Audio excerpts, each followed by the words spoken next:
దేవుడి దగ్గరికి రాకపోవడానికి మేము ఎందుకు నమ్మాలి దేవుడిని? మేము ఎందుకు వినాలి ఆ వాక్యం? మాకేంటి పని? మాకేం పని దేవుడు వాక్యంతో? మాకెందుకు దేవుడు అన్నట్టుగా బ్రతుకుతున్నారు. అసలు సమాజం అంతా కూడా దేవుడు లేకుండా బ్రతకటం అసాధ్యం. దేవుడు లేని జీవితం చాలా గందరగోళం. కానీ మనిషి ఎందుకంటే మరి దేవుడి దగ్గరికి రాడు, దేవుడు మాటలు విండు అంటే మనుషులంతా ఎక్కడ పొరపడుతున్నారో, ఎక్కడ తప్పు చేస్తున్నారో క్రీస్తుకు పూర్వం కొన్ని సంవత్సరాల క్రితం ప్రవక్త కనిపెట్టాడు. ప్రవక్త ద్వారా దేవుడు రాయించాడు. ఒక వ్యక్తి జీవితం నాశనం అవ్వడానికి కానీ, ఒక వ్యక్తి దేవుడిని నమ్మకుండా తన కుటుంబాన్ని పాడు చేసుకోవడానికి కానీ, వ్యక్తిగత జీవితం, ఆత్మీయ జీవితం, కుటుంబ జీవితం, సామాజిక జీవితం, టోటల్గా వ్యక్తి యొక్క జీవితం అణగారిపోవడానికి గల కారణం దేవుడికి దూరంగా బ్రతకటం. అసలు ఈ వ్యక్తి దేవుడికి దూరంగా ఎందుకు బతుకుతాడు అంటే ఒక కారణం చెప్పాడు. ఒక రీజన్ అయిన సమాజాన్ని చూసి పరీక్షించి దేవుని యొక్క పరిశుద్ధాత్మ సహాయంతో ఒక మాట రాశారు. ఆ మాట బైబిల్లో రాత్రి మనం చూద్దాం. హబక్కూకు గ్రంథం, దయచేసి అందరూ బైబిల్ తీయండి. హబక్కూకు గ్రంథం చూద్దాం. మొదటి అధ్యాయం అందరు తీయండి.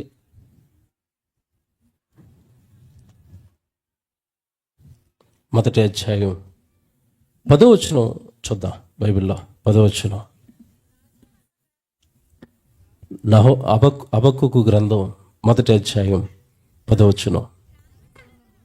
రాజులను అపహాస్యము చేతురు, అధిపతులను హేళన చేతురు, ప్రాకారము గల దుర్గములన్నిటినీ తృణీకరింతురు, మంటి దెబ్బ వేసి వాటిని పట్టుకొందురు. ఇది 11వ వచనం అండర్లైన్ చేసుకోండి. తమ బలమునే తమకు దేవతగా భావింతురు, గాలికి కొట్టుకొని పోవునట్లు వారు కొట్టుకొని పోవచ్చు అపరాధులైపోతున్నారట, తప్పులు చేస్తున్నారట, నేరాలు చేస్తున్నారట, పాపులుగా మారిపోయారట. దేనివల్ల మారిపోయారట?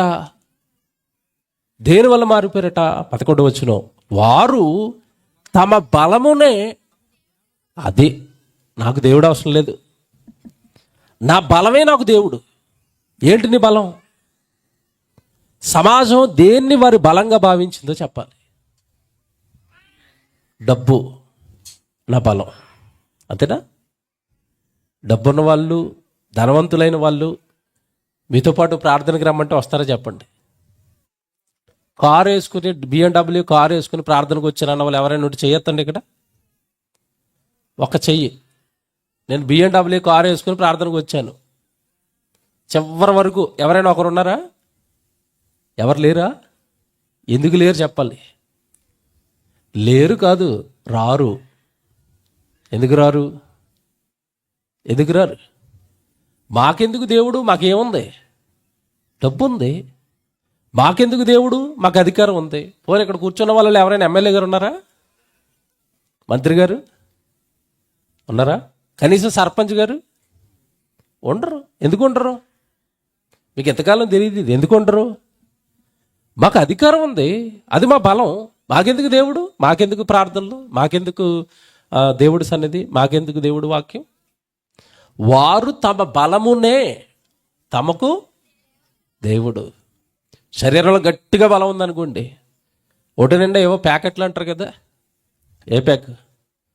6 ప్యాక్ ఉన్నవాడిని మీరు కదిలించండి, ప్రార్థనకి రాడే. ప్రార్థన లేదు, ఏం లేదు, 6 ప్యాక్ ఎక్కడ అంటాడు. ఎంతకాలం ఉంటాయి బాబు ప్యాకెట్లు? ఎంతకాలం ఉంటాయి ఒంటి మీద ప్యాకెట్లు? కరెక్ట్గా 40-45 సంవత్సరాలు రాగానే ఒక్కొక్క ప్యాకెట్ ఊడిపోద్ది. ఈరోజు మనిషి అండి శరీరంలో ఉన్న బలాన్ని చూసుకుని నాకు దేవుడు అవసరం లేదు, తనకున్న ఆర్థిక బలాన్ని చూసుకుని నాకు దేవుడు అవసరం లేదు, నాకున్న అంగబలం, అర్ధబలం అంటారు కదా, ఈ బలాలన్నీ చూసుకుని నాకు దేవుడు అవసరం లేదు. ఎంత బాగా సొసైటీని పరీక్షించాడు ప్రవక్త అంటే, వాళ్ళు ఎందుకు తండ్రి నేరాలు చేస్తున్నారు, వాళ్ళు ఎందుకు పాపాలు ఈయన బాధ అంతా ఏంటంటే, మీరు మొదటి నుంచి చదువుకోవాలా. మొదటి నుంచి చదువుకుంటే ఇదిగో ప్రజలందరూ పాడైపోయారు. 2వ వచనం చూడండి ఒకసారి. 2వ వచనం, యెహోవా నేను నీకు మొర్రపెట్టి నీవెన్నాళ్ళు ఆలకింపక ఎందువు? బలాత్కారము జరుగుచున్నది. అది బలాత్కారం జరుగుతున్నది. బలవంతుడు బలహీనుడు దోచుకుంటున్నాడు. అత్యాచారాలు చేసి చంపేస్తున్నారు. నరహత్యలు, వ్యభిచారాలు, దొంగతనాలు, దోపిడీ, సమాజం నిండా బలాత్కారం జరుగుతుంది తండ్రి. బలాత్కారం జరుగుతున్నది. నేను నీకు మొరపెట్టినను నువ్వు రక్షింపక ఉన్నావు. నన్ను ఎందుకు దోషము చూడనిచ్చుచున్నావు? బాధ నీవేళ ఊరకయే చూచుచున్నావు.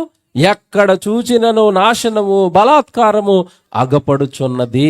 జగడములు, కలహములు రేగుచున్నవి. ఇదేనా సొసైటీ? ఏమన్నా ఉందా? మీరు చూడండి, సొసైటీలో జరుగుతున్నవి ఇవేనా? ఇంకేమైనా ఉన్నాయా? జగడాలు, కలహాలు, గొడవలు, అత్యాచారాలు. సెల్ ఫోన్ ఆన్ చేస్తే తెల్లారేసరికి మీకు వార్తలన్నీ ఏం కనపడుతున్నాయి చెప్పండి. కుకట్పల్లి అండి, మా మియాపూర్ చర్చికి ఒక 3-4 కిలోమీటర్లు అండి మా చర్చికి. మీరు వార్త వింటున్నారు 2 రోజుల నుంచి. చిన్న పిల్లని చంపేశారండి రూమ్లో. అసలు ఎవరు చంపారు అంటే ఈరోజు వార్త వచ్చింది. ఈరోజు నిజం తెలిసింది పోలీసు వాళ్ళకి. ఎవరు చంపారట? చిన్న కుర్రోడండి. ఏమంటే కొట్టి రక్తాలు వచ్చేలాగా కొట్టి చంపేశారండి. చిన్న కుర్రోడండి. అంటే వాడు బాల్య దశలోనే మర్డర్ చేయాలన్నంత క్రూరంగా మారిపోయాడండి. ఏంటండి ఈ సమాజం ఎలా ఉంది? చూసారా? కరెక్ట్గా చెప్తాడు ఆయన. ఎటు చూసిన బలాత్కారాలు, ఎటు చూసిన నేరాలు, ఎటు చూసిన ఘోరాలు. ఎందుకు సమాజం ఇలా సర్వనాశనం అయిందంటే కిందకెళ్ళేసరికి చెప్తున్నాడు, వాడెవ్వడికి దేవుడు భయం లేదు. వాళ్ళ బలమంతా ఏంటంటే నా బలమే నాకు దేవుడు. నాకు దేవుడు అవసరం లేదు, సృష్టికర్త అవసరం లేదు, మనుషులు కలిగించిన దేవుడు అవసరం లేదు. నాకు ఏదైతే బలం ఉందో అదే నాకు దేవుడు. నా అధికార బలం, నా అంగ బలం, నా అర్థ బలం. నేను నేరాలు చేస్తాను, నేను పాపాలు చేస్తాను, నేను అన్యాయాలు చేస్తానని ఏమంటే నిజంగా దేవుడిని మర్చిపోయిన ఈ సమాజం అట చివరికి ఎలా మిగిలిపోయారు అంటే అపరాధులుగా మిగిలిపోయారట. ఆ మాట 11వ వచనంలో చివరి మాట చూడండి.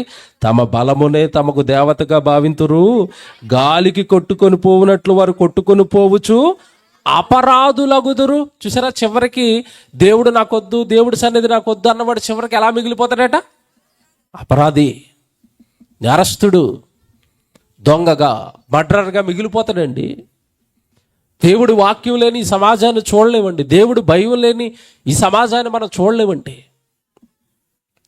నిజంగా ఈరోజు సమాజం చెడిపోవడానికి గల కారణం అండి బలం. వారు ఈ లోక సంబంధమైన బలాల్ని నమ్మటం, ఈ లోక సంబంధంగా ఉన్న వాటిపైన ఆధారపడిపోవటం. ఏమండి, మీరు చూడండి, ఈరోజు సమాజంలో జరుగుతున్న ప్రతి నేరం వెనక ఏముంటుందంటే డబ్బు ఉంటుందండి. అవును కదా? మీరు చెప్పండి. సమాజంలో జరుగుతున్న ఎక్కువ నేరాల వెనక ఏముంటుంది చెప్పండి? డబ్బు కోసమే దోపిడీ, డబ్బు కోసమే మర్డర్, డబ్బు కోసమే మోసం. డబ్బు అండి. మొత్తం ప్రపంచం ఆధారపడిపోయింది దేని మీద అంటే డబ్బు. ఆ డబ్బు కోసమే మనిషి జీవితాన్ని అంతా అర్పించి బ్రతుకుతున్నట్టు. అంటే డబ్బు ఉంటే నేను ఏమైనా చేయగలను, డబ్బే నా బలం, డబ్బే నా జీవితం అనుకుంటున్నాడు. అందుకే డబ్బు మీద కొన్ని సామెతలు ఉంటాయి. డబ్బు ఉంటేనట కొండ మీద నుంచి కోతిని తీసుకొస్తాడట. విన్నారా ఇది? డబ్బు ఉంటే ఏం దిగుతుందట? కొండ మీద నుంచి కోతిని దింపుతాడట. కొండ మీద నుంచి కోతిని దింపుతాను అన్నవాడు కరోనా పురుగుని దింపుకోలేకపోయాడు. దింపుకున్నాడా? కరోనా టైంలో డబ్బు లేక చచ్చిపోయారండి. నాకు చెప్పండి, డబ్బు లేని వాళ్ళే చచ్చిపోయారా, డబ్బు ఉన్న వాళ్ళు చచ్చిపోయారా? ఎస్పి బాలసుబ్రహ్మణ్యం గారు పేదోడండి, కోట్లకు అధిపతి. ఆయన ట్రీట్మెంట్ కండి 8 కోట్లు 11 కోట్లు ఖర్చు పెట్టారట బ్రతికించడానికి. కోట్లు వేసుకునేవి కాదండి, డబ్బులు. అన్ని కోట్లు ఖర్చు పెట్టిన ఆయన ఉన్నారా? లేరండి. డబ్బుంటే కొండ మీద కోతిని దింపుతానన్నావు, చిన్నదే కదా పురుగు. ఏ పురుగు? కరోనా దింపలేకపోయావు. ఇవన్నీ గాలి మాటలన్నీ కరోనా అందరి లెక్కలు చెప్పిందండి. అందరి లెక్కలు సరి చేసింది కరోనా. డబ్బున్నా, అధికారం ఉన్నా, నీ వెనకాల నీ ప్రాణాలను నిలబెట్టే దేవుడు లేకపోతే ఏమున్నా సరే అదంతా కూడా వృధా, వ్యర్థం. ఈరోజు మనిషి దేవుడి దగ్గరికి రాకపోవడానికి, దేవుడిని నమ్మకపోవడానికి, నీతిగా న్యాయంగా బైబిల్లో దేవుడు చెప్పిన యథార్థంగా బ్రతకకపోవడానికి నండి ఈ లోకంలో ఉన్న కొన్నిటిని తన బలంగా భావించి దేవుడికి దూరం అవుతున్నాడు. వ్యసనాలకు బానిసయ్యాడు అన్న, డబ్బులు పోగొట్టుకుంటున్నాడు అన్న, అంతా ఒకటనండి. లోక సంబంధమైన అపవాది దేవుడి బలాన్ని మరిపించి, దేవుడి బలాన్ని పక్కకు పెట్టి, లోకంలో నువ్వు బలవంతుడు అవ్వాలి, తన కోసం మోసం చేయి, నేరం చేయి, ఏదైనా చెడు మార్గంలోనైనా సరే డబ్బు సంపాదించు.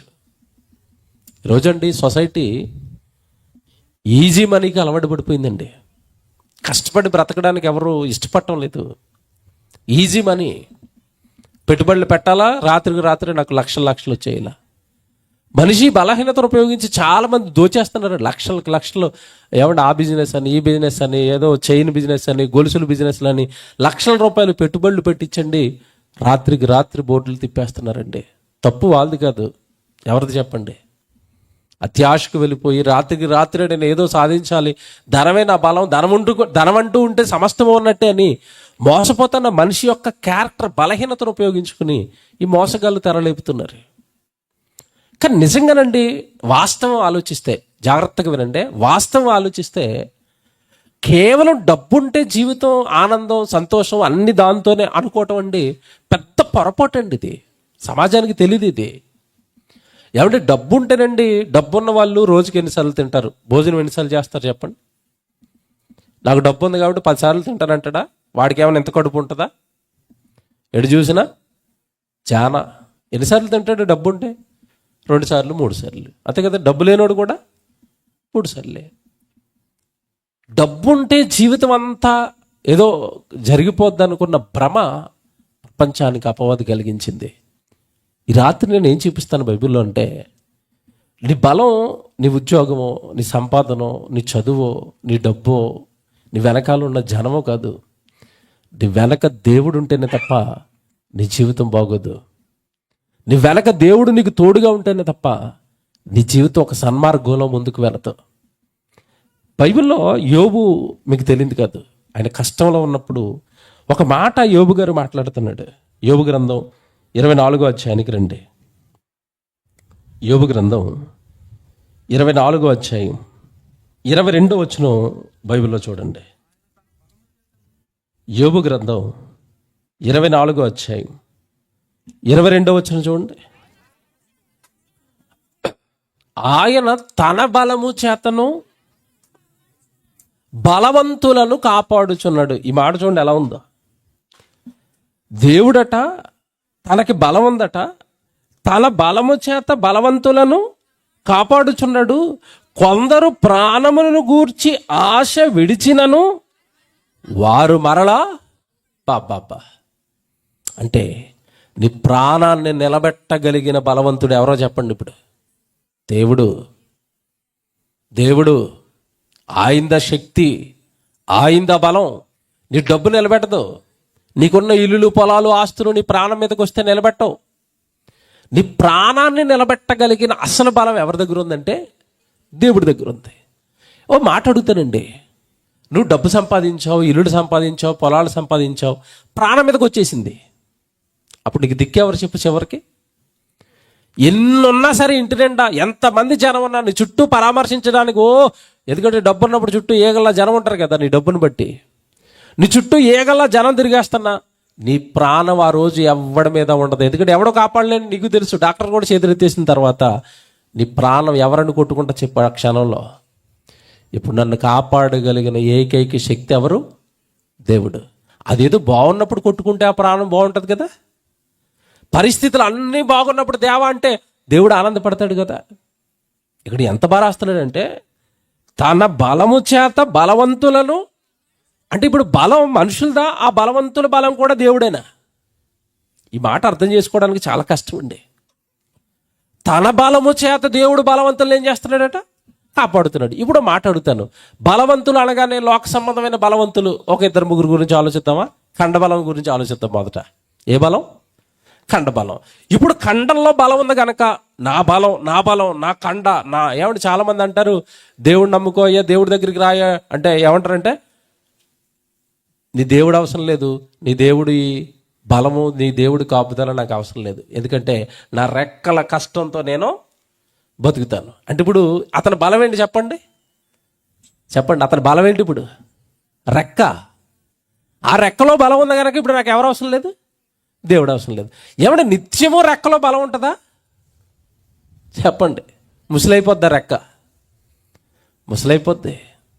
ముసలైపోయిన తర్వాత ప్రాణం పోద్ది. ప్రాణం పోయిన తర్వాత ఆత్మ బయటకు వస్తుంది ఆ దేహంలో నుంచి. అప్పుడు ఎవరు అవసరం మనిషికి? దేవుడు అవసరం.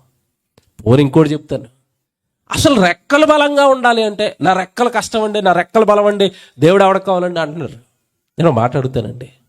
రెక్కలు బలంగా ఉండాలంటే మీకు చిన్నపాటి ఆలోచన. అసలు రెక్క బలంగా ఉండాలంటే వాడు ఏం తినాలి?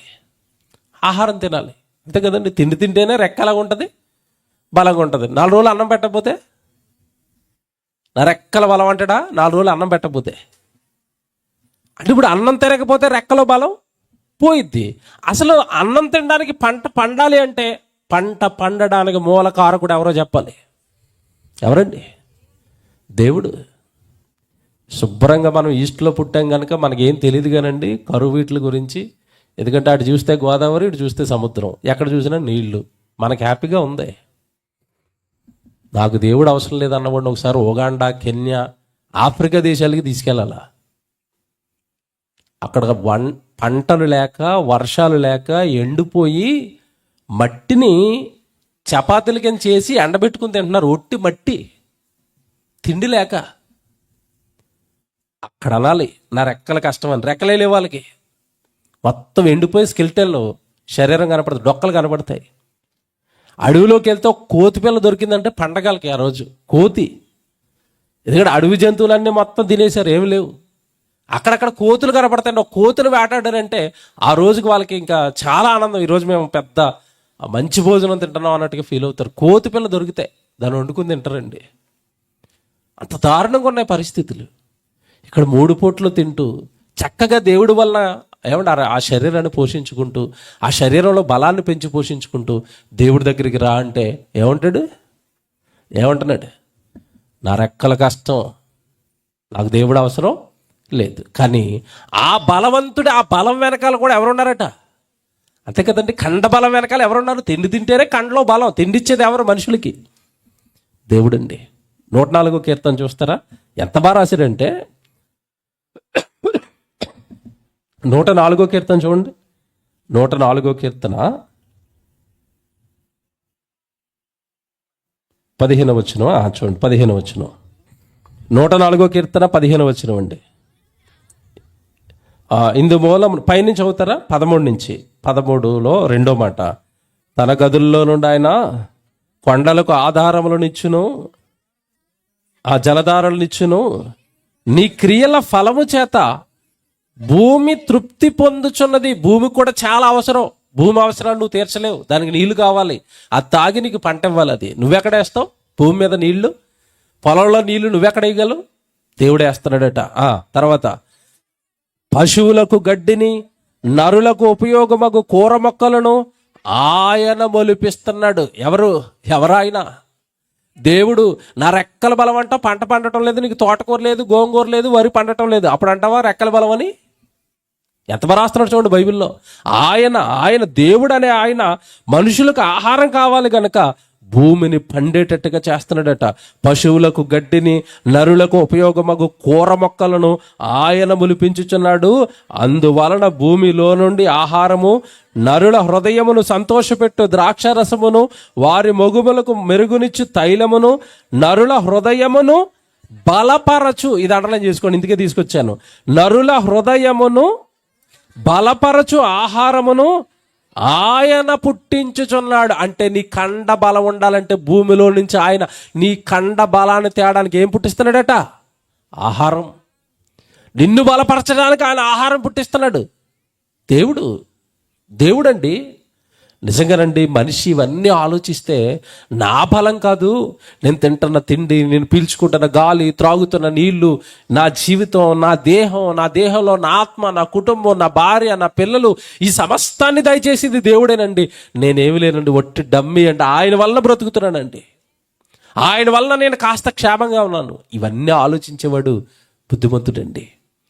తన బలం, దేవుడు భూమి మీద ఉన్న మనుషులు అనుభవిస్తున్న ప్రతి బలం వెనకాల దేవుడి బలం ఉంది. నువ్వెక్కడ పండిస్తావు? ఇంత భూమి అంతా వర్షాలు కురిపించి నువ్వు ఎక్కడ పండించగలవు ఇంత పంట? తన బలంతో పంటలు పండిస్తున్నాడు. ఆ తన బలంతో పంటలు పండిస్తే ఆ పంట బలం తిని నా రెక్కల కష్టం, నా శరీరం బలంగా ఉందో, నాకు దేవుడు అవసరం లేదంటావు నువ్వు. చాలామంది దేవుడి దగ్గరికి రాకపోవడానికి కారణాలు ఇవే. ఎందుకయ్యా రాలేదంటే పొలంలో పని ఉంది, ఎందుకయ్యా రాలేదంటే వ్యాపారం ఉంది, ఎందుకయ్యా రాలేదంటే విందులు ఉన్నాయి, ఎందుకయ్యా రాలేదంటే వినోదాలు ఉన్నాయి. అంటే శరీరంలో బలం ఉందామనే కదా దేవుడు వద్దనుకుని లోకంలో పడి బాగా తిరుగుతున్నారు. తన బలము చేత, తన బలము మర్చిపోవద్దు. మన జీవితం ఎలా ఉంది అంటే, మన జీవితం ఎలా కొనసాగుతుందంటే సమస్తము దేవుడండి వెనకాల. ఒక కీర్తన చెప్తాను నేను, నాకు టైం సరిపోతుంది అదంతా ఎక్స్ప్లెయిన్ చేయడానికి. కానీ మరి చక్కగా బైబిల్ అంటే ఆసక్తి, దేవుడు వాక్యం అంటే ఆసక్తి ఉన్న వాళ్ళు ఆ కీర్తన అంతా ఈ రాత్రి ఇంటికి వెళ్ళిన తర్వాత చదువుకోండి. ఇది మీరు చదువుకున్నది 101 కీర్తన కదా, 104 కీర్తన మీరు చదివింది ఇప్పుడు 104. 107 కీర్తనకి రండి. ఈ 107 కీర్తన మొదటి నుంచి 43 వచనాలు ఉంటాయండి. ఈ 43 వచనాలు అర్థమైతే దేవుడు ఆల్మోస్ట్ మీకు అర్థమైనట్టే. ఎందుకంటే ఈ కీర్తన ఏముంటుంది అంటేనండి, నేను కొన్ని నెంబర్స్ చెప్తాను ఇందులో, వచనాలు అవి రాసుకోండి. ఏ వచనం అంటే 8వ వచనం రాసుకోండి, తర్వాత 15వ వచనం రాసుకోండి, ఆ తర్వాత 21వ వచనం రాసుకోండి, ఆ తర్వాత 31వ వచనం రాసుకోండి, ఆ తర్వాత 41 నుంచి 43 వరకు రాసుకోండి. ఎందుకు చెప్పానో తర్వాత చెప్తాను. ఈ వచనాలు 8, 15, 21, 31, తర్వాత 41 నుంచి 43. ఏమంటే మీరు నేను చెప్పిన 8వ వచనం, 15వ వచనం, 21వ వచనం, 31వ వచనం, ఈ 4 చోట్ల ఒకే రెఫరెన్స్ రిపీట్ అవుతూ ఉంటుంది. ఏమవుతుంది తెలుసండి? 8 చదువుతారా? ఆయన కృపను బట్టి నరులకు ఆయన చేయు ఆశ్చర్యమైన కార్యములను బట్టి వారి యెహోవాకు కృతజ్ఞతాస్తుతులు. ఈ కుటుంబం ఎందుకు పెట్టింది ఈ కూడిక? మా జీవితంలో దేవుడు ఆశ్చర్యంగా నా జీవితాన్ని బాగు చేశాడన్న, నా జీవితాన్ని వాక్యంతో కట్టాడన్న, భయంకరమైన వ్యసనపు ఊబిలో నుండి లేవనెత్తాడు. నరులకు దేవుడు ఎలాంటి కార్యాలు చేస్తాడంటే ఆశ్చర్యమైన కార్యాలట. వాటిని బట్టి నరుడు తిరిగి దేవుడికి ఏం చేయాలట? కృతజ్ఞతాస్తుతులు చెల్లించాలి. ఇప్పుడు ఈ 8వ వచనంలో ఎందుకు చెప్పాడు ఇది అంటే, మీరు 1 నుంచి 7 వరకు చదివితే నరులకు దేవుడు ఏమేమి చేస్తున్నాడో, ఎన్ని మేలులు చేస్తున్నాడో చెప్తాడు. అప్పుడు 8కి వచ్చేసరికి దేవుడికి మీరు స్తుతులు చెల్లించండి అంటాడు. ఆ 9 నుంచి మీరు చదువుకుంటే 9, 10, 11, 12, 13 చదివితే అక్కడ వరకు మరలా ఇంకొన్ని సంగతులు చెప్తాడు. నరుడికి దేవుడు ఎన్ని మేలులు చేస్తున్నాడో, ఎంత తోడుగా ఉంటున్నాడో, నరుడి వెనకాల దేవుడు ఉండకపోతే నరుడి యొక్క జీవితం ఎంత దారుణంగా మారిపోతుందో చెప్తాడు. చెప్పి మళ్ళా 15వ వచనానికి వెళ్ళేసరికి అంటాడు, నరులకు ఆయన చేస్తున్న ఆశ్చర్యమైన కార్యాలను బట్టి నరుడు దేవుడికి ఏం చేయాలి? కృతజ్ఞతాస్తుతులు చెల్లించాలి అంటాడు. మళ్ళా 16 నుంచి మొదలు పెడతాడు. 16 నుంచి మొదలుపెట్టి 21లో ఇదిగో దేవుడు ఇవన్నీ మీకు చేశాడు కదా, దేవుడికి స్తోత్రాలు చెప్పండి అంటాడు. 22 నుంచి మళ్ళీ మొదలు పెడతాడు. అలా 31కి వచ్చేసరికి ఇదిగో దేవుడు మీ జీవితంలో ఎన్ని కార్యాలు చేశాడు కదా, దేవుడికి స్తోత్రాలు చెప్పండి అంటాడు. 32 నుంచి మళ్ళీ మొదలు పెడతాడు. 41, 42, 43. ఏమంటే ఆ 43తో ఇది ఎండ్ అయిపోద్ది. చివరి మాటలు మాత్రం నేను చదివిస్తాను. దేవుడు అనగానే రాత్రి మీకు అర్థమవుతుంది. 41 చదవండి అక్కడ.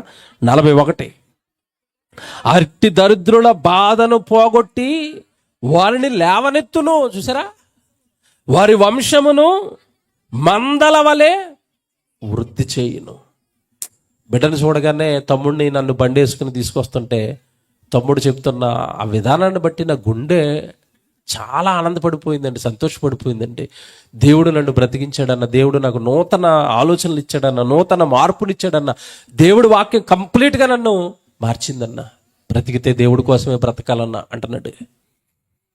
ఏమండి, బిడ్డ దేవుడు వాక్యంతో బాగు చేసుకున్నాడు కనుక జీవితం, పిల్లలు, భార్య, కుటుంబం, ఆ కుటుంబాన్ని అలా ఆనుకుని ఉన్న తల్లిదండ్రులు, ఇటు చెల్లి తరపు తల్లిదండ్రులు, అటు ఆ కుమారుడు తరపు తల్లిదండ్రులు, ఇన్ని కుటుంబాలు ఆనందంగా ఉన్నాయి, సంతోషంగా ఉన్నాయి. వాళ్ళందరూ వచ్చారు, చక్కగా ప్రార్థన పెట్టారు. ఇదిగో దేవుడికి ఈరోజు స్తోత్రాలు చెప్తున్నారు. ఈ మాట చూడండి ఎంత బాగుంది అక్కడ. అట్టి దరిద్రుల బాధను పోగొట్టి వారిని ఏం చేస్తాడట? అదండి, ఆ శక్తి దేవుడికి ఉందండి, ఆ బలం దేవుడికి ఉందండి.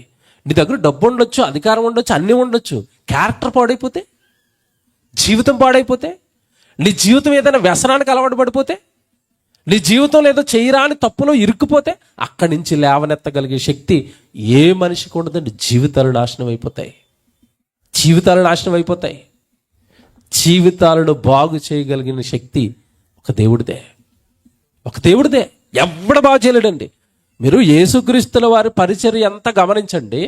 ఆయన భూమి మీద మొదలుపెట్టింది స్టార్ట్, సువార్త చెప్పటం మొదలుపెట్టింది మొదలుకొని వేటిని బాగు చేసుకుంటూ వెళ్ళాడు చెప్పండి? జీవితాలను బాగు చేసుకుంటూ వెళ్ళాడు. మనుషుల యొక్క మనసులను మార్చుకుంటూ వెళ్ళాడు. బావి దగ్గర దొరికింది సమరయ స్త్రీ ఒక్కతే ఉంది. పెద్ద స్పీకర్ని మరి నేను ప్రసంగం చెప్తే 1000 మంది వస్తారు, ఈ ఒక్కావిడికి ఏం వాక్యం చెప్తాను అనుకున్నాడా? ఆ ఒక్కావిడ కూడా ఏం చెప్పాడు? వాక్యం చెప్పాడు. ఆవిడ మార్చాడా? మార్చాడు. బ్రతుకు మార్చాడు కదా. మారగానే ఆవిడ మారింది అనడానికి ఏంటి చెప్పండి మనకి? ఆవిడ మారిపోయింది అనడానికి సాక్ష్యం ఏంటో చెప్పాలా? మాట్లాడండి ఇప్పుడు ఎవరైనా. సమరయ స్త్రీ మారిపోయిందని మీరు ఎలా చెప్తారు చెప్పండి? ఆ ఊర్లో ఉన్న వాళ్ళందరినీ ఎక్కడికి తీసుకొచ్చింది? సువార్తకి తీసుకొచ్చింది. ఇప్పుడు మిమ్మల్ని అడుగుతున్నాను, నేను మారిపోయిన అన్న వాళ్ళు చేయొద్దండి?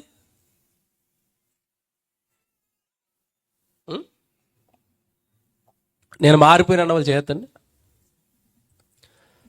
అంటే ఎవరు బాప్తీసం తీసుకోలేదా? తీసుకున్నారా? తీసుకోలేదా? మీరు ఎందుకు ఎత్తట్లేదు నాకు తెలుసు. నెక్స్ట్ వచ్చే ప్రశ్న మీకే అని మీకు అర్థమైపోయింది ముందే. ఏంటి ప్రశ్న? నువ్వు మారిపోతే నువ్వు ఎవరిని తీసుకొచ్చావు యేసుప్రభు దగ్గరికి చెప్పు? మీరు ఎవరిని తీసుకొచ్చారండి యేసుప్రభు దగ్గరికి? ఎవరిని మార్చుకున్నారు మీరు? ఎవరిని సంఘంలోకి నడిపించారు? మీరు మీ మనస్సును ఒకసారి ఆలోచించుకోండి. మీరు మార్పు అంటే గుడికెళ్ళి రావడమా చెప్పండి? నేను మారిపోయానంటే ఆదివారం గుడికెళ్ళి రావడం అండి? మీరు సర్వలోకానికి వెళ్ళి సర్వ సృష్టికి సువార్తను ప్రకటించండి. కనీసం ఒకరినో ఇద్దరినో నా దగ్గరికి తీసుకురండి. తీసుకొచ్చారా మీరు? తీసుకొచ్చారా? నాకు ఎంత ఆనందంగా ఉందంటే ఈరోజు ఆ కుర్రోడే వచ్చి సాక్షి చెప్పుకున్నాడు ఇందాక, నేను పాడైపోయానండి, దేవుడు నన్ను బాగు చేశారండి, నేను దేవుడికి స్తోత్రాలు చెప్పుకోవడానికి పెట్టుకున్నాను అంటే. ఇప్పుడు నేను మారాను అనడానికి ఆ కుర్రోడు ఎలా చెప్తున్నాడు సాక్ష్యం అంటే, మనలందరినీ తీసుకొచ్చి మనకి ఏమి వినిపిస్తున్నాడు? వాక్యం. నా తండ్రి గొప్పవాడండి, నన్ను రక్షించిన నా ప్రభు గొప్పవాడండి, ఆయన మాటలు గొప్పవండి. ఇదిగో ఎంతమందిని కూడగట్టారు. మీరు ఎవరిని కూడగట్టారు? మీరు ఎవరికి వాక్యం చెప్పించారు? నేను మారిపోయాను అని దేవుడు మిమ్మల్ని నమ్మాలి అంటే మీ జీవితంలో సత్క్రియలు, సువార్త పనులు ఎక్కడి వరకు మీ జీవితంలో ఉంటున్నాయి? మీరు ఆలోచించుకోండి. మీరు ఆలోచించుకోండి.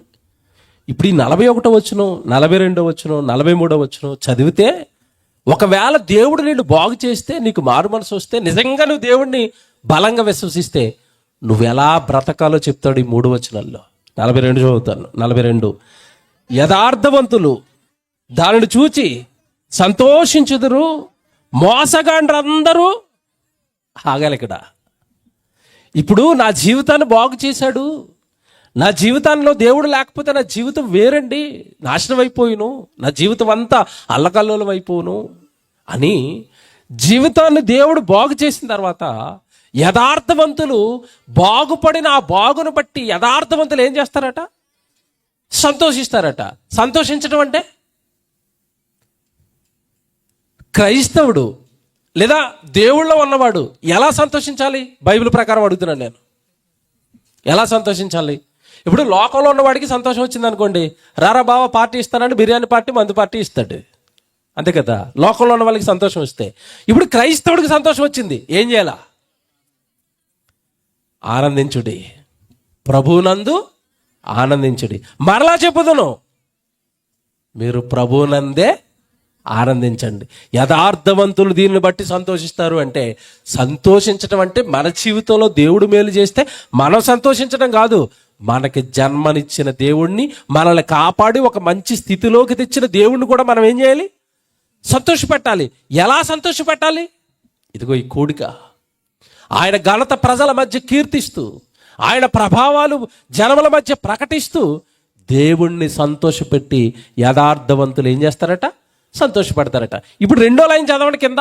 2వ లైన్, మోసగాండ్రందరూ అంటే స్తోత్రాలు చెప్పని వాళ్ళు అందరినీ దేవుడు ఏమన్నాడు చెప్పండి ఇప్పుడే, చెప్పండి ఏమన్నాడు? మోసగాళ్ళు మీరంతా, నా వలన బ్రతుకుతూ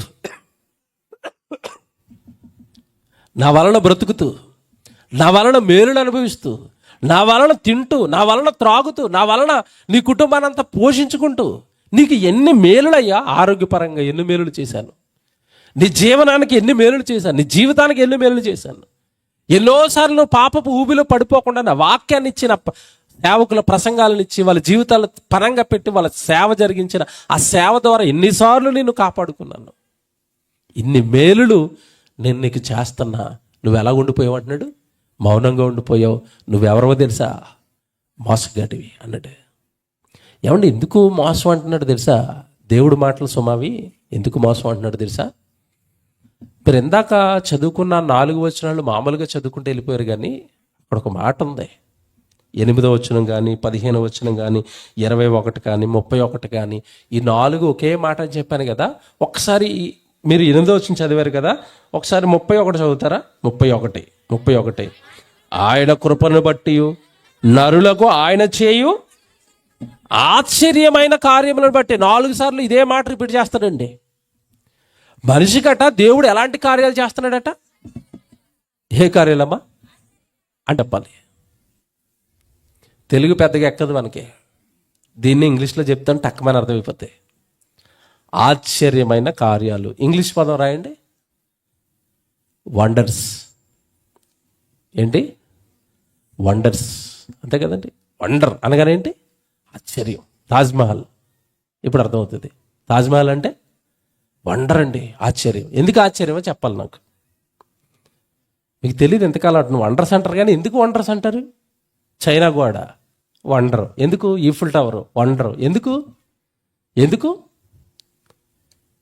ఇప్పుడు తాజ్మహల్ అంటే ఏంటి చెప్పండి? అది సమాధి.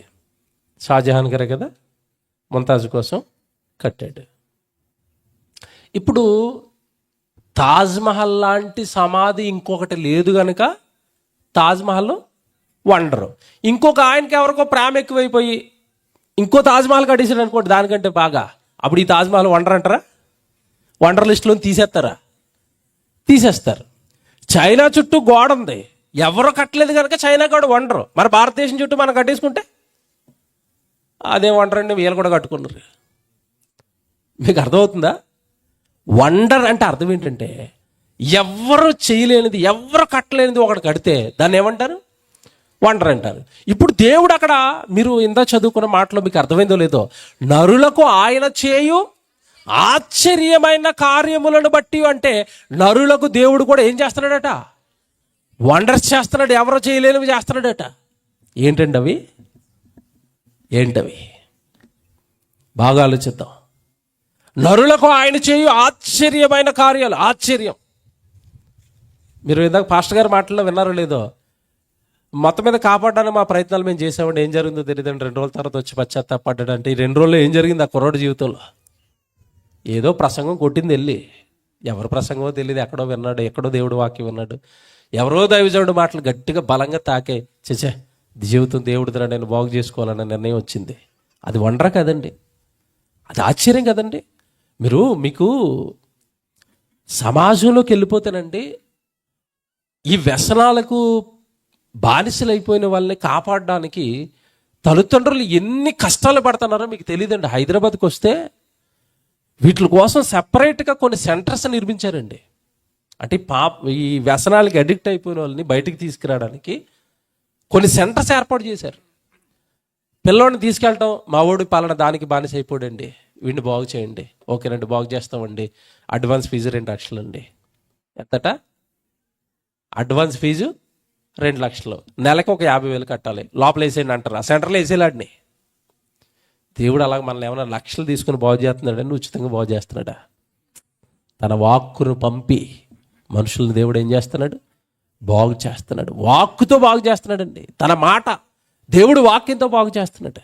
ఇది నరులకు చేసే ఆశ్చర్యమైన కార్యాలు కదండి. ఇంకోటి చెప్తాను, మనస్సును మార్చటం అండి ఎవ్వరి తరం కాదండి. మళ్ళీ చెప్తున్నాడు, ఎవ్వరి తరం కాదు. ఒక వ్యక్తి మనస్సును మార్చటం అండి ఎవ్వరి తరం కాదండి. మళ్ళీ చెప్తానండి, మీరు ఎంత గింజుకోండి వారు మారండి. అసలు పిల్లల మనసులో ఒకటి పడిందంటేనే మార్చలేకపోతున్నాం. మీకు తల్లిదండ్రులకు తెలియదు కాదు. నాకు ఇది కావాలన్నాడు మనసులో పడింది అనుకోండి, వద్దురా అని మీరు చెప్పండి, వింటాడా? వినండి.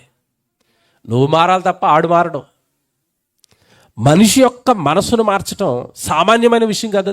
అది వండర్ అంటాను నేను. అది మీకు ఎలాగ అర్థమవుతుందో నాకు తెలియదు కానండి, నాకు అర్థమవుతున్నది ఏంటంటే మనిషి యొక్క మనస్సునండి మార్చేయటం, వెంటనే తన జీవితానికి సంబంధించిన పాపపు నిర్ణయాలు మార్చుకోవటం చిన్న మాట కాదు. అది మనుషులు చేయలేరు, అది చదువు చేయలేదు, అది ఏ మీడియా చేయలేదు, అది కేవలం దేవుడి వాక్యం మాత్రమే చేస్తుంది.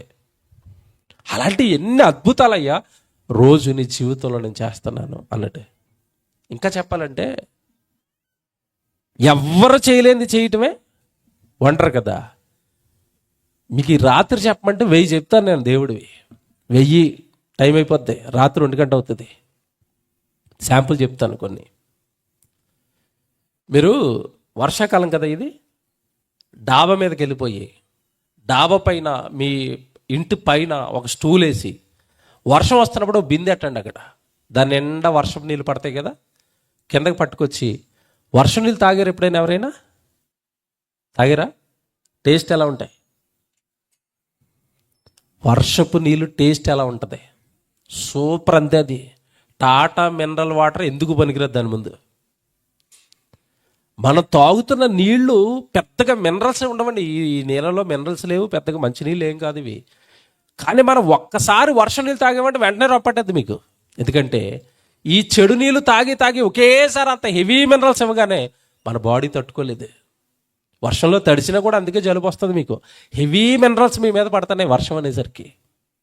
ఇంతకీ అన్ని మినరల్స్ కలిపిన వాటర్, అంత మంచి నీళ్ళు దేవుడు ఎక్కడి నుంచి మీ ఇంటి డాబా మీదకి పంపించాడో తెలుసా? ఎక్కడి నుంచి వస్తాయి తెలుసా అవి? వర్షాల గురించి అడిగితే చదువుకున్న పిల్లలు చెప్తారు. ఎలా కురుస్తాయి వర్షాలు? సముద్రంలో ఉన్న నీళ్లు వేడెక్కి ఆవిరిగా పైకి లేచి ఆ మేఘాల్లో నింపుకొని ఆ మేఘాలన్నీ మన ఇంటి ముందుకి రావాలి, అప్పుడే కదా వర్షాలు వస్తాయి. ఇప్పుడు నేను అడుగుతున్నాను, మేఘంలో నుంచి మీ ఇంటి ముందు బిందులో పడిన నీళ్లు ఎక్కడ నీళ్ళు? ఇప్పుడు అవి సముద్రంలో నీళ్ళు. రైట్. ఇప్పుడు సముద్రం దగ్గరికి వెళ్ళి బిందు నీళ్ళు తెచ్చుకొని తాగండి. తాగుతారా? ఎందుకు తాగరు? సముద్రం నీళ్ళు ఎలాగుంటాయి? ఉప్పుగా ఉంటాయి. బిందులో నీళ్ళు ఎలాగున్నాయి? సూపర్గా ఉన్నాయి. మధ్యలో ఎవరు చేశారు చెప్పండి వండర్? చప్పట్లు కొట్టాలి దేవుడికి. ఇవి వండర్స్ అంటే ఇవ్వండి. మొత్తం నరజాతి మొత్తానికి దేవుడు చేస్తున్న వండర్స్ అండి ఇవి. అద్భుతాలు. ఎప్పటికీ బుర్రలేదు, ఎవరూ ఆలోచించుకోవట్లేదు. దేవుడు ఇలాంటి వండర్స్ ఎన్నో చేస్తున్నాడు. రోజు రోజు రోజు ఇలాంటివి ఎన్నో రోజు అద్భుతాలు చేస్తాడు నీకు. ఇంకోటి చెప్తాను నేను. అరటిపండు తిన్నారనుకోండి, ఎలాగుంటుంది టేస్ట్? అరటిపండు టేస్ట్ ఎలా ఉంటుంది? ఎలాగుంటుంది? ఏ తీయగా ఉంటుందని అడుగుతున్నాను. ఆన్సర్ ఉంటుంది మీ దగ్గర. చెరుకు తిన్నారనుకోండి, ఎలాగుంటుంది? ఎలాగుంది? ఏ తీయగా ఉంది చెప్పండి? ఏ పండు తినండి తీగానే ఉంటుంది, కానీ ఏ తీపి అది తెలీదండి. బుర్ర పాడైపోద్ది అంతే రాత్రి. తెలీదండి. తీపి అనాలంతే. ఏ తీపి? అదొక తీపి, ఇదొక తీపి, ఇదొక తీపి. స్వీట్ షాప్కి వెళ్ళారు అనుకోండి, అన్ని స్వీట్లే, కానీ ఏది తిన్నా పంచదారే. ఈ సుత్తి స్వీట్లు ఇవి మనిషి చేసినవి. దేవుడు చేసినవి అరటిపండు స్వీటే, అదొక రకమైన స్వీటు. బత్తాకాయ స్వీటే, అదొక రకమైన స్వీటు. సపోటాకాయ తినండి, అది స్వీటే, అదొక రకమైన స్వీటు. ఏంటంటే బాబు ఇన్ని స్వీట్లు? ఈ మేడ్ బై గాడ్ అనమాట. దేవుడు చేసిన స్వీట్లు ఇవి. మనిషి చేసిన స్వీట్లు అంటే ఒకటే, పంచదార కింద పొయ్యెట్టి పాకం వేసి అన్ని దాంట్లోనే ముంచేస్తా ఉంటాడు. రంగులు మారుతారు అంతే. ఈడు రంగులు మారుతారని అంత పంచదార పాకమే, ఏముండదు. సుత్తి తింటే రోగాలు, షుగర్లు. దేవుడు చేసిన పళ్ళు తినండి, అన్ని స్వీట్లే, కానీ డిఫరెంట్ డిఫరెంట్ డిఫరెంట్ డిఫరెంట్. ఈ వండర్స్ కాదండి, మీరు ఆలోచించుకుంటారు లేదు? ఈ వండర్స్ కదా. అట్టిపండు వండర్ అంటానండి నేను. కాదన్న వాడిని ప్రపంచంలో ఎవరినైనా ఒకటి తీసుకొచ్చి ఒరే ఇది వండర్ కాదంటే, వండర్ అంటే ఏం చెప్పాను ఇందాక నేను? అలాంటిది మరొకటి చేయలేకపోతే అప్పుడు అది ఏమవుతుంది? వండర్ అవుతుంది. ఇప్పుడు అట్టిపండు తీసుకొచ్చి ఆ నోట్లో పెట్టి ప్రపంచంలో నెంబర్ 1 చెఫ్ని పట్టుకురండి, అట్టిపండు ఏ రుచి అయితే ఉందో అలాగ వంటరా అని చెప్పండి. వండుతాడా? మీరు చెప్పండి, మీరు వండుతారా? ఆడపిల్లలు పోనీ ఆడపిల్లలు తీసుకోండి, అట్టిపండు తింటే ఎలాగుంటుందో మీరు అలాంటి వంట చేయండి, మీ వల్ల అవుతుందా? అప్పుడు అట్టిపండు ఏంటి చెప్పండి? వండరు. అంటే రోజు అట్టిపళ్ళు తిన్నామంటే రోజు నీకు ఏం చేశాడు చెప్పండి దేవుడు? చెప్పండి. ఇప్పుడు మటనం, ఆదివారం వస్తే మటనం, ఏటది? వండరండి. ఏంటండి ప్రకృతిలో మీరు ఏ తిన్నా ఒక అద్భుతం అండి అది. దేవుడు ఇన్ని అద్భుతాలతో నిన్ను పెంచి పోషిస్తూ కాపాడుతూ, అప్పుడప్పుడు ఏవో మరి నేరాల్లో పాపాల్లో పడిపోతుంటే వాక్యాన్ని పంపించి బాగు చేసి నిన్ను, నీ కుటుంబాన్ని, సర్వాన్ని నిలబెడుతూ నీ వెనకాల తోడుగా ఉంటే దేవుడు చేస్తున్న ఆశ్చర్య కార్యాలు చెప్పకుండా మోసగాడిగా మౌనంగా ఉండిపోతావా? అదే అడుగుతున్నాడు. 42వ వచనం చదవండి, ఎంత బాగుంది అది. 42, యథార్థవంతులు దానిని చూచి సంతోషించుదురు, మోసగాండ్రు అందరూ మౌనముగా ఉందురు. బుద్ధిమంతుడైన వాడు, 43వ వచనం, బుద్ధిమంతుడైన వాడు ఈ విషయములను ఆలోచించును. అది నేను ఇందాక చెప్పిన విషయాలన్నీ ఆలోచించుకునేవాడు ఎవడట? బుద్ధిమంతుడు. ఆలోచించని వాడు మోసగాడు. ఇంకో మాట వేస్తాడు ఇప్పుడు కింద, బుద్ధిమంతుడైన వాడు ఈ విషయంలో ఆలోచించును. యెహోవా కృపాతిశయములను జనులు తలపోయిదురుగాక. తలుచుకోవాలి. అట్టిపండు తినగానే దేవుడిని తలుచుకోవాలా, అన్నం తినగానే దేవుడిని తలుచుకోవాలా. జీవితంలో ఏదైనా ఒక మంచి వస్తువు కొనుక్కోగానే బా ఎంత మంచి వస్తువు కొనుక్కున్నాడు, దేవా స్తోత్రం, ఈ వస్తువు నాకు ఇచ్చారని ప్రతిరోజు ప్రతి క్షణము జనులు దేవుడు చేస్తున్న ఆశ్చర్యమైన కార్యాలను బట్టి ఆయన ఏం చేయాలట? తలుచుకోవాలట. అప్పుడప్పుడు తినండి. అప్పుడప్పుడు అన్నం తింటున్నప్పుడు కొంతమందికి పొలమారిపోద్ది. అప్పుడు ఏమంటారు? నెత్తి మీద కొట్టేసి ఎవడో తలుచుకోడు. ఉత్తిదే సుత్తండి అది. ఎవడో తలుచుకోడు. నిన్నెవడో తలుచుకుంటాడు? అబద్ధం అదంతా. ఎవడ తిండాడిది, ఎవడ జీవితం వాడిది, ఎవడు లైఫ్ వాడిది, ఎవడ కష్టాలు ఆడివి, ఎవడి జీవితం వాడిది. మనుషులు తలుచుకోరు నిన్ను. ఎవడో తలుచుకున్నాడు అన్నావు కాదు, మనుషులు కాదు నిన్ను తలుచుకుంటుంటా. ఎవరు తలుచుకున్నారు తెలుసా? దేవుడు. అన్నం పెట్టారా, బాగుందా అంటున్నాడు. ఎరా ఇవాళ మటన్ కూర తిన్నావా, ఎలాగుందా నా కూర? సొరకాయ తిన్నావా, ఎలా ఉంది నా సొరకాయ? కాకరకాయ తిన్నావా, ఎలా ఉంది నా కాకరకాయ? జ్యూస్ తాగుతున్నావా, ఎలా ఉంది నా జ్యూస్ అని ఆయన తలుచుకుంటే నీకు బలవారింది. నువ్వేమంటావంటే మా పక్కింటోడు, ఎదురింటోడు, మా ఆయన. దేవుడు నిరంతరము నిన్ను తలుచుకుంటున్న దేవుడు, నిరంతరము నీకు తోడుగా ఉంటున్న దేవుడు. ఆయన బలంతో నీకు జీవితం, ఆయన కార్యాలతో నీ జీవితం ముందుకెళ్తున్నప్పుడు దేవుడి కొరకు బ్రతకాలి కదండి మనిషి. దేవుడికి స్తోత్రాలు చెప్పాలి కదండి, దేవుడి కొరకు ప్రకటించాలి కదండి. మీరెంత చదువుకున్న మాట, జనులు ఆయన కార్యాలను తలపోయాలి, ఆయనకు కృతజ్ఞతాస్తుతులు చెల్లించాలి. ఏంటి స్తుతులు చెల్లించడం అంటే? స్తుతులు చెల్లించడం అంటే ఏంటి? దినవృత్తాంతాల మొదటి గ్రంథం చూడండి, బైబిల్లో స్తోత్రాలు చెప్పాలన్నాడు కదా దేవుడు. అంటే ఏంటి స్తోత్రాలు చెప్పడం అంటే మీకు చూపిస్తాను. బైబిల్లో చూడాలి. 2-3 వచనాలు ఉన్నాయి, సేమ్ అండి. అందరూ కూడా, ఒక దావీదు గారు కానీ కీర్తనలోనే అదే చెప్తాడు, ఆయన దినవృత్తాంతాల్లోనే అదే చెప్తాడు. స్తుతి చెల్లించడం అంటే 16వ అధ్యాయం చూడండి, 16వ అధ్యాయం 2వ వచనం.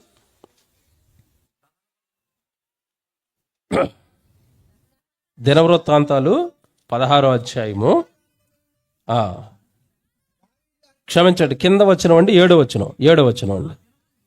ఆ దినమందు యెహోవాకు స్తుతి చేయు విచారణను ఏర్పరిచి దావీదు ఆసాపు చేతికిని వాని బంధువుల చేతికిని దానిని అప్పగించాను. ఆ స్తుతి విధమేదనగా, స్తుతి చెల్లించమన్నాడు కదా దేవుడు అని ఎటు పడతాడు నీకు నచ్చిన స్తుతి చెల్లించడం కాదు. ఆ స్తుతి విధమేదనగా, స్తోత్రం ఎలా చెప్పాలో నేనే చెప్తున్నాడు ఇప్పుడు. యెహోవాకు కృతజ్ఞతాస్తుతులు చెల్లించుడి, ఆయన నామమును ప్రకటన చేయండి. అది ఈ సబ్ పెట్టింది ఎవరి నామాన్ని ప్రకటించడానికి చెప్పండి? మా పేర్లు చెప్పుకోవడానికి కాదండి. ఆయన ఘనమైన నామం ప్రకటింపబడాలి. ఆయన నామం అనగానే ఆయన శక్తి, ఆయన గుణాలు. దేవుడి నామం అనగానే ఆయన సర్వశక్తిమంతుడు, సైన్యాధిపతి, బలం కలిగిన వాడు, తండ్రైన దేవుడు. గుణాలండి. ఆయన నామం అనగానే గుణాలండి. అవి ప్రజల మధ్య ప్రకటింపబడాలి. కింద చూడండి ఎంత బాగా చెప్తాడో, ఆయన నామమును ప్రకటన చేయుడి, ఆయన కార్యములను జనములలో తెలియజేయుడు. అది నీకు జరిగిన మేలు జనముల మధ్య ఇలా బాహాటంగా బహిరంగంగా జనాలకి తెలియాలి దేవుడు ఎంత గొప్పవాడో. చెప్పాలి, నువ్వు ప్రకటించాలి. నువ్వు ఇదే మాట మీరు యెషయా గ్రంథం చూడండి, యెషయా గారు చెప్తున్నాడు మళ్ళా. యెషయా గ్రంథం 12వ అధ్యాయం 4వ వచనం చూడండి బైబిల్లో. యెషయా గ్రంథం 12వ అధ్యాయం 4వ వచనం, యెహోవాను స్తుతించుడి, ఆయన నామమును. అంటే స్తుతించడం అంటే ఏంటి చెప్పండి ఇప్పుడు? ఆయన నామాన్ని ఏం చేయాలి? నువ్వు ప్రకటించాలి, చెప్పాలండి దేవుడి గురించి. దేవుని యొక్క బల సంపన్నత చెప్పాలండి. దేవుడు మనుషులకు చేస్తున్న మేలులు చెప్పాలండి. ఆయన వల్ల కాపాడబడుతున్నారని చెప్పాలండి. ఆయన లేకపోతే ఈ సృష్టి లేదు, ఆయన లేకపోతే ఈ సృష్టిలో క్రమం లేదు, ఆయన లేకపోతే జీవితం లేదు, ఆయన లేకపోతే బ్రతుకు లేదు.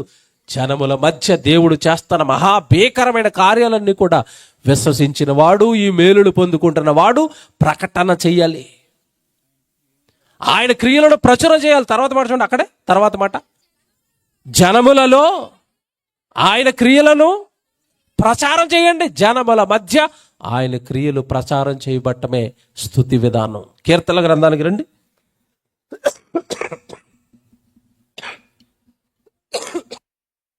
ఐదో కీర్తన, 105వ కీర్తన చూడండి.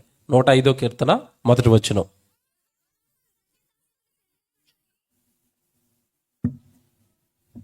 యెహోవాకు కృతజ్ఞతాస్తుతులు చెల్లించుడి, ఆయన నామమును. అంటే ఇప్పుడు స్తుతి చెల్లించడం అంటే మీరు బైబిల్ అంతా ఎక్కడ తిరిగినా ఏం చెప్తున్నాడు దేవుడు?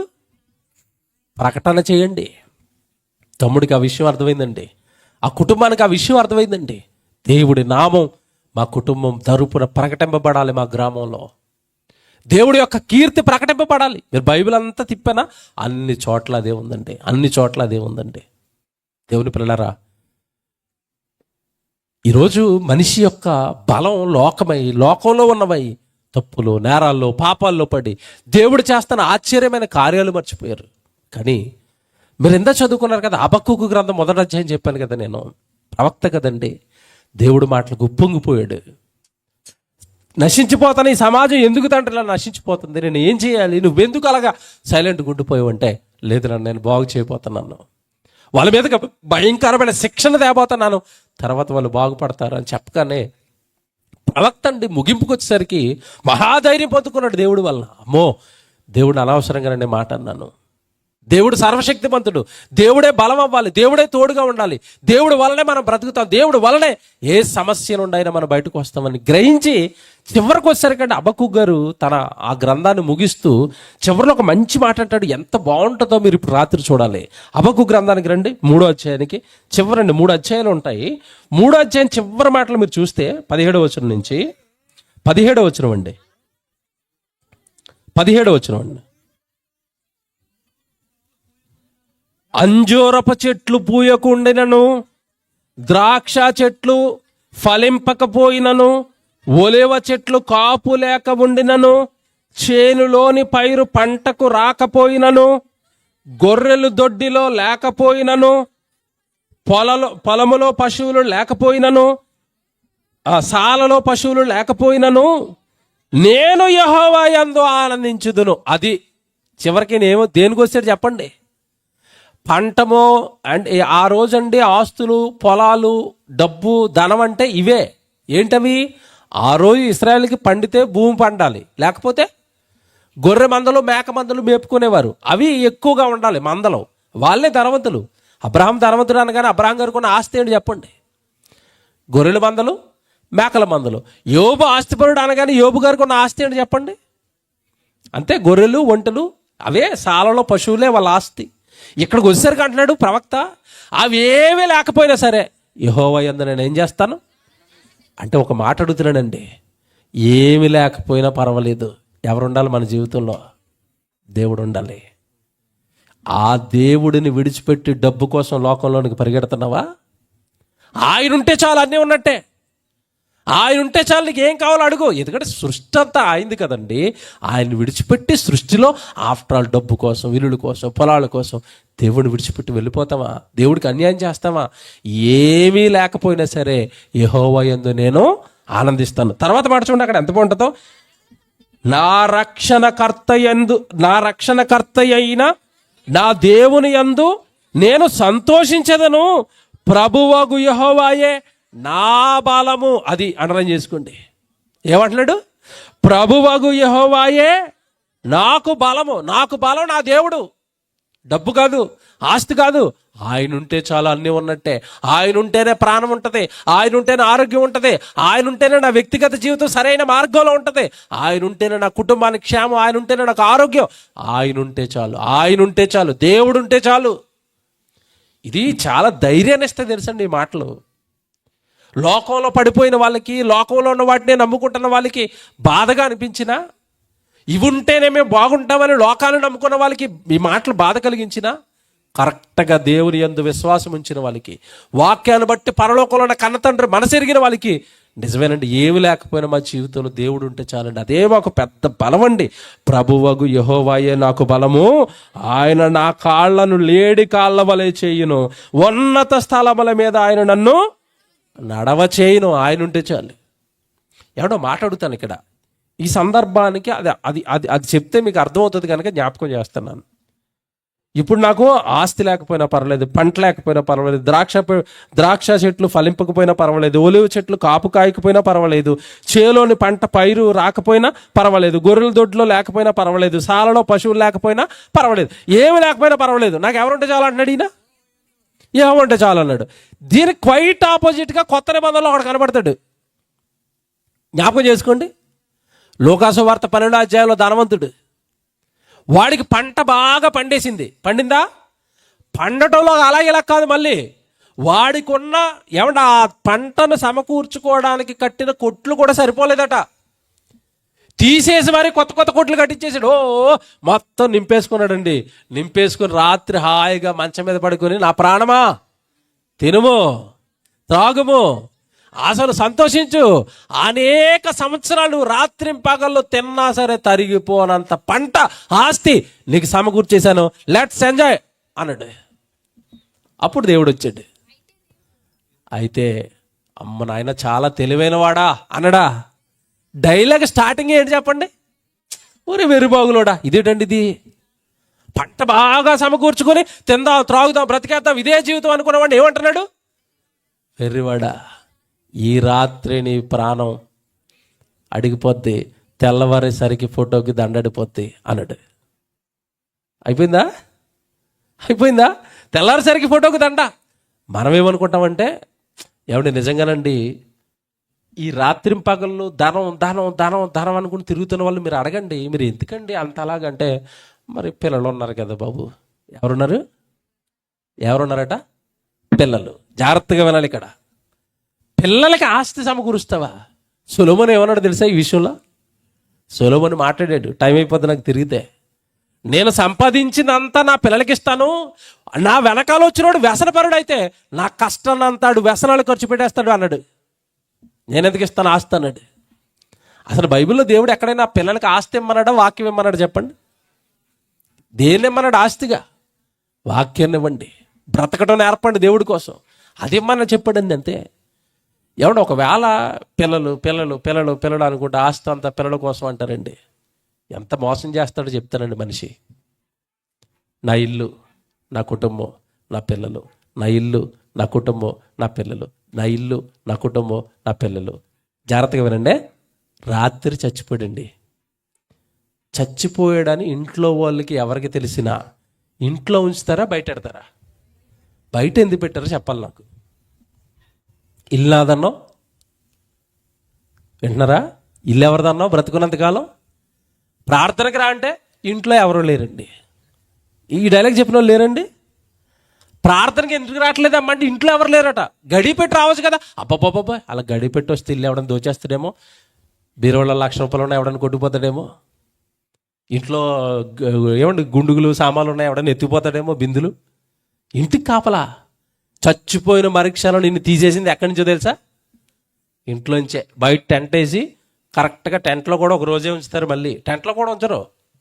ముందు ఇంట్లోంచి టెంట్లోకి, టెంట్లో నుంచి ఊరు అవతలకే, మళ్ళీ ఊరు మధ్యలో కనపడడానికి కుదరదు నువ్వు. ఇది జీవితం, ఇది బ్రతుకు. దీన్ని నమ్ముకుని దేవుడికి దూరం అయిపోతున్నావు. దీన్ని నమ్ముకునే దేవుడు నాకు వద్దంటావు. దీన్ని నమ్ముకునే దేవుడిని విడిచిపెట్టి బ్రతుకుతున్నావు. లూకాసు వార్త 12వ అధ్యాయంలో అదే.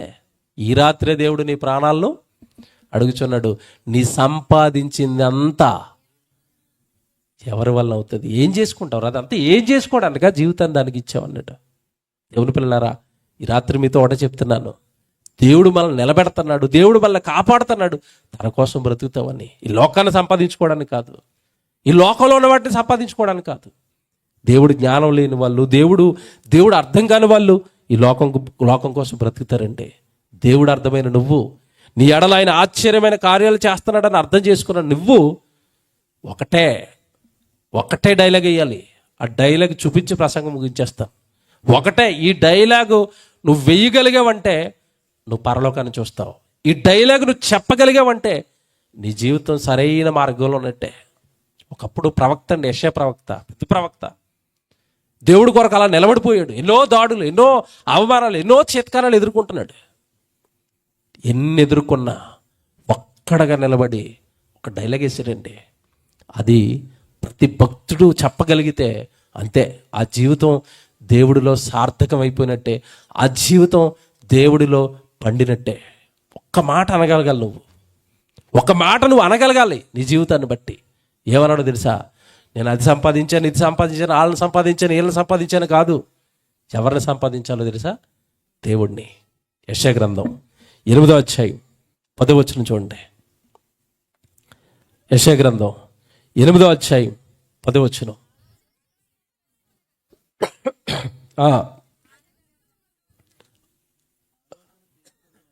ఆలోచన చేసుకొనినను అది వ్యర్థమగును, మాట పలికినను అది నిలవదు, దేవుడు మాతో ఉన్నాడు. బాబా, ఆ మాట చూసారు ఎలాగుందో? మీకు ఎలాగనిపిస్తుందో? నేను బైబిల్ రోజు చదువుకున్నప్పుడు అండి ఈ మాట అస్తమాటు చదువుకుంటాను. నాకు ఇష్టం బాగా, ఇది నాకు చాలా ఇష్టం అండి. ఇది ఎంత మంచి మాట తెలుసా? మీకు ఏమనిపిస్తుందో? ఆలోచన చేసుకుని అది ఏమవుతుందట? వ్యర్థమైపోద్ది. మాకు దేవుడు మా వెనకున్నాడు, మాకు వ్యతిరేకంగా మీరు ఏదైనా ఆలోచన చేశారా? అది వ్యర్థమైపోద్ది. మాట పలికినను అది నిలవదు. కారణం ఏంటంటే దేవుడు మాతో ఉన్నాడు. ఏమనాలి? దేవుడు మాతో ఉన్నాడు. నువ్వేమనాలి? దేవుడు నాతో ఉన్నాడు అంటావా?